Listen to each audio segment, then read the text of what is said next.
So we are continuing our journey learning more about the Queen in the wake of her death, and it also just happens to be 9/11 as well. So I thought I'd do a special video today and kind of merge the two together.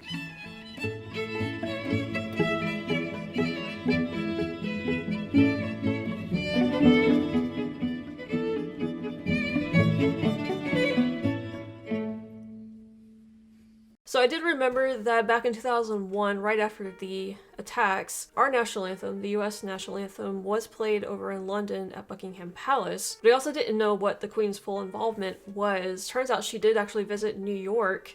I don't think in 2001, I think it was in a different year. But looks like she laid a wreath at the memorial site and then kind of met some of the key people during that time. So this video will be a way for us all to remember the Queen and the way that she honored the United States so soon after the September 11th attacks. And I can tell you, being an American during that time, it was a really scary time. And to see all of the different leaders of the world come and kind of rally behind us, and seeing what the Queen did as well. A lot of you in my video I did yesterday on King Charles's address to the nation described Queen Elizabeth as like your grandmother. And that's kind of the vibe that I get with this. You know, she was kind of like just the world's grandmother at that time. And I have to say, you know, I think she gave us Americans some comfort during that time as well. So let's first take a look at her visit over here in New York at the 9/11 memorial site. Queen Elizabeth II braved stifling heat in a brief appearance at the World Trade Center, where she placed a wreath of flowers to remember the victims of 9/11. After shaking hands with victims' families and first responders, the Queen visited the nearby British Garden of Remembrance, which was built to honor the 67 Britons killed in the 2001 terrorist attacks. New York's mayor welcomed her to the city. Your Majesty, we are grateful for your friendship, leadership, and support, and we are also honored that you are here to officially open this garden to the public. Earlier, the Queen spoke at the United Nations, where she praised the UN's aims and values and challenged the body's membership to promote prosperity and dignity for the world's inhabitants. You have helped to reduce conflict. You have offered humanitarian assistance to millions of people affected by natural disasters and other emergencies. And you have been deeply committed to tackling the effects of poverty in many parts of the world. The Queen also recalled the dramatic changes in the world since she last spoke at the UN, especially in science, technology, and social attitudes. The 84-year-old monarch last delivered remarks to the world body in 1957, 4 years after her coronation. 1957? Washington, the Associated Press. Oh, wow. That's crazy she's still getting around at 84. I mean, she did up until her last days, honestly, but I mean, most 84-year-olds are not doing international travel and standing up and addressing the UN. I also like this hat, you know, it's like it kind of reminds me of a top hat in a lot of ways, but it's, you know, a nice woman's hat as well. Okay, so that was her visit to New York. I did know that there was a little garden there for the British victims of 9/11. That's interesting. I've actually never been to New York City before. I've been to New York State. I've been to upstate New York, but I've never been to New York City. I've just not had the occasion to go. But so I guess that's why I don't really know what's there exactly, other than the two main like waterfall, you know, in the footprints of the buildings, and I know that the museum is there. No, I know there's a garden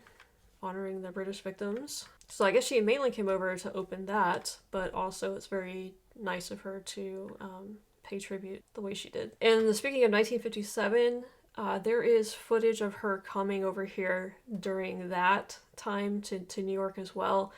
There are longer videos, I think, of that, and so I'd like to maybe have a look at that as well when she was really young. Again, it's just like some of those international relations, and of course, since I'm an American, you know, I'm curious about her relationship to the United States during her reign. All right, so secondly, we're going to look really quick at the Star Spangled Banner being played at Buckingham Palace back in 2001. This was a big deal. I did look at the comments very briefly, and it seems like this is something that the UK never does. Like, you're supposed supposed to have your president, head of state there in order to play the national anthem of another country, I think is what the deal is. But the Queen apparently kind of scrapped that and just said, you know what, let's do this to honor the victims. So that was very generous of her to do that. I don't know, I guess it was quite a spectacle, especially for everybody that was there in person.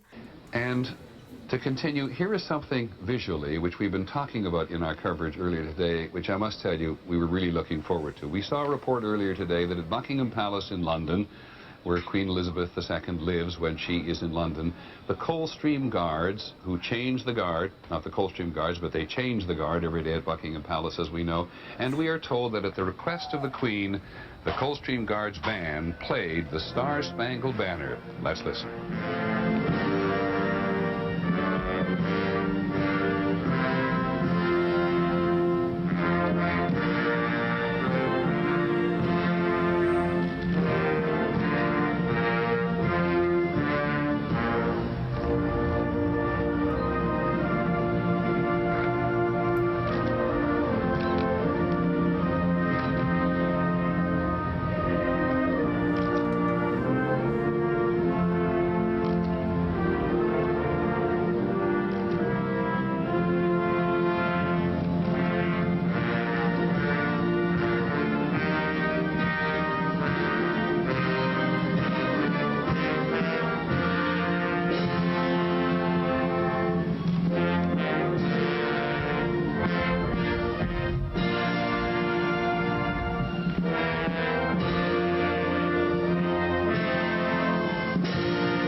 Whew.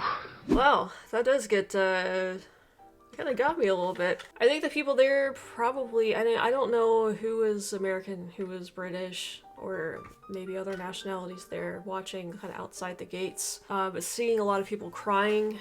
I would imagine that it's probably a combination of the sadness over what had happened and also immense gratitude to the Coldstream Guards and to the Queen and to the UK for honoring the United States like that. So it just kind of shows like what a thoughtful person she is, you know, what a thoughtful person she is. And like I said, very generous and gracious that she would kind of usurp protocol to do that. So yeah, it does kind of like make you feel like you have that warm grandmother that's there for you, you know, like no matter what happens, that's kind of the feeling that you get. It's nice to go back and remember these historical events at that time. Remember Queen Elizabeth's involvement with that. Remember, I don't know, just the camaraderie and the friendship between the United States and the UK. So I guess that will do it. I'll just leave it at that. I appreciate you guys watching, and if you enjoyed this video,